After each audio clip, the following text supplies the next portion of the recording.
Normally when I do one of these movies, I would mention a quote of the song from Ice Nine Kills that the thing is based off of.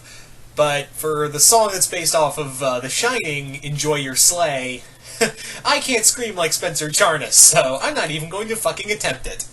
So yes, this is my review for Doctor Sleep, the sequel to The Shining, and I'm talking about the movie, not the book. So, okay, let me be real with you guys real quick. I like this movie. I enjoyed it. I liked it. Didn't love it, but I liked it. And this is coming from a guy who didn't like The Shining. And I think that's going to be a major thing, is if you like The Shining, or even if you didn't like The Shining, or... I think it's going to depend on how much you care about The Shining. I think it's a well-shot movie. I don't think it's one of the greatest fucking things ever, but... I think that movie's a little overhyped, but that's just me. If you love The Shining, that's fine. Me personally, I just kind of am like, it's really overrated. But I understand, like, what it meant to a lot of people. And, yeah. Anyway. So I think it's going to depend on, if you really love The Shining, then you might hate this, but if you know about The Shining and at least have some, like, iota of understanding of it, or the movie, then yeah. Because here's the thing, guys. This thing plays, especially towards the end, like a Shining Greatest Hits. Like, it plays all the moments that you would know in The Shining, like, even if you didn't see the movie. Like, even if you saw parodies of The Shining, you'd be like, oh, okay, I get that. I understand that. So, yeah. And that was the thing, is that Mike Flanagan, that directed this movie, didn't want to shoot this like a Kubrick movie. There are some Kubrick-esque shots, don't get me wrong, but it never feels like it's trying to be Stanley Kubrick. It's never trying to be that. And that's a smart move. That honestly is a really smart move for this movie to play, is that don't try to be Kubrick, because even, you know, the major Kubrick fans and moviegoers are going to really tear you apart if he did.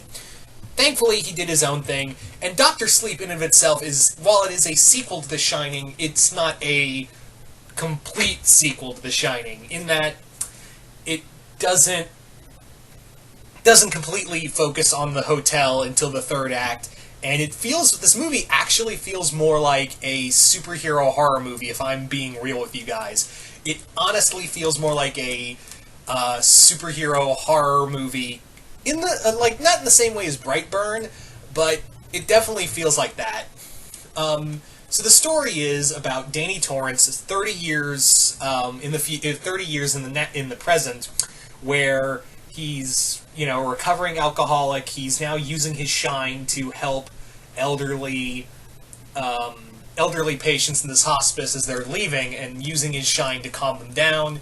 And eventually he encounters this young girl named Abra, who has an incredible amount of shine to her, and she's being hunted by this group called the True Knot, who feed on the Shining, or as they call it, steam, and it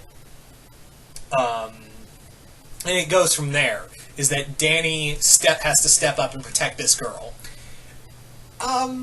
I liked it. Ian McGregor is definitely the best part of this movie. Well, he's one of the best parts of this movie. Him and I can't remember the actress's name, but the actors who played Abra, too, they're definitely the two standout roles in this movie. They are definitely the two standout actors in this movie.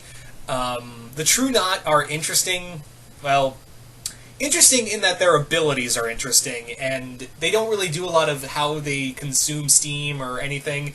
The main villain, Rose the Hat, is just there. She never feels like a true threat. She never, like, they always build up like Rose is this big final boss, but she never feels like that. I'm also going to say that I've always enjoyed very bad people die horribly, because you're really bad, and I hope you die horribly if you do really bad things. And with these, the True Knot, because their main prey is children, what they do is really torture and murder these children horribly, and there's one scene in here that is really hard to watch, and when Danny and the others are killing them, and you see them die horribly, I was like, just make it last a little longer. I was getting super excited at the thought of these members of the True Knot being just dying horribly, and I was like, yeah, you deserve. Even the little kid says, you deserve this. You deserve every second of this. And I was like, just make it last a little longer. Make them die slower. Am I a bad person? That's a moral quandary for another time. I'm also going to bring up that for a negative, another negative is that if you really like The Shining, you may not like this, because this just plays out like Shining greatest hits. Also, this movie could have been shaved off a few places. This definitely could have been shaved off in a few spots here and there. Another thing, this movie really, I don't know if Mike Flanagan really likes Ruby or not, the Rooster Teeth show Ruby or not, but there are some serious references to Ruby. And I'm not talking like just in Abra's house, but throughout the movie, if you watch this movie, you're going to notice some references to Ruby. And I'm just imagining my friend Jason Voorhees now just gunning it to the theater because he's such Ruby fan trash. Sorry, Jason, you are. So I'm just kind of imagining my friend Jason Voorhees 2011 like gunning it to the nearest theater to try to catch all the Ruby Easter eggs in here. So maybe Mike Flanagan wants to do subconsciously wants to do a Ruby movie. Who the fuck knows?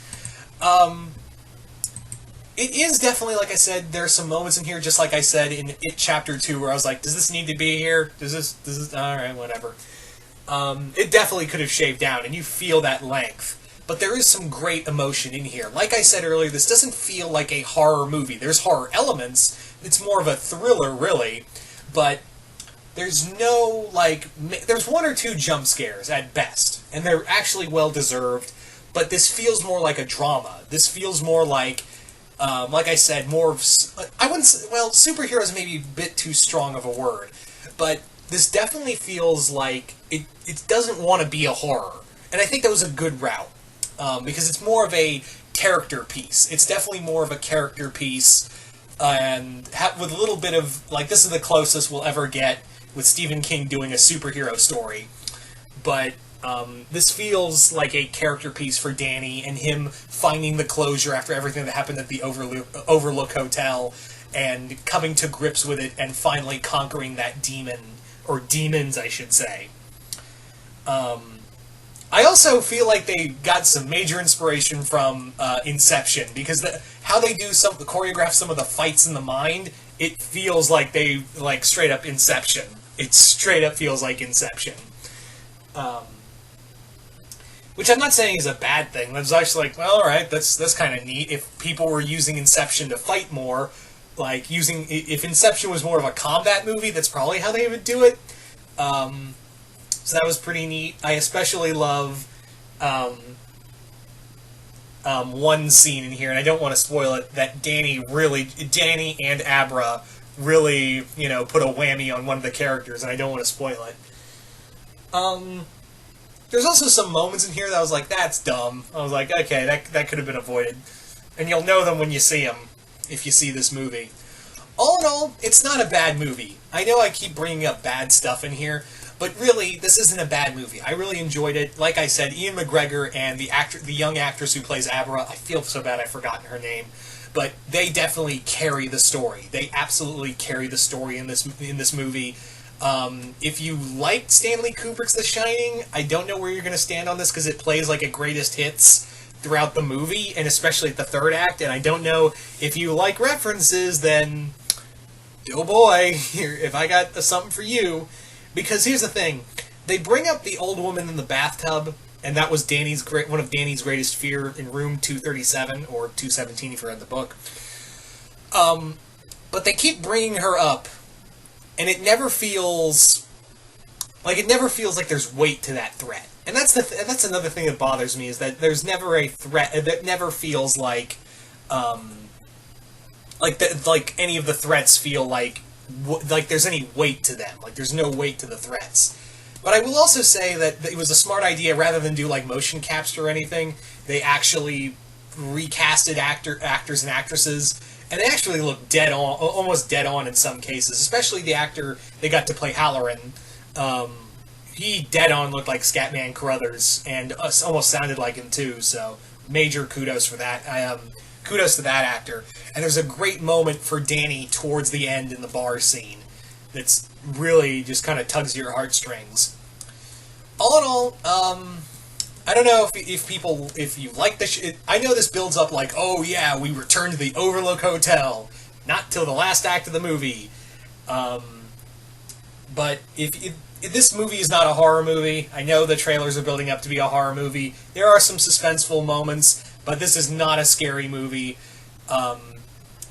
It's a good drama piece. It's a supernatural drama piece with a little bit of superhero element in it. Supernatural, like horror superhero. Like superhero horror is the best way to put this. So there you go, guys. That is my review of Dr. Sleep. You guys tell me in the comments below. If you saw Dr. Sleep, what did you guys think of it? Like it, hate it, comment below, let me know. And if you read the book, what did you guys think of this compared to the movie? Just comment below, let me know. And once again, hope you all enjoyed this, and I'm out.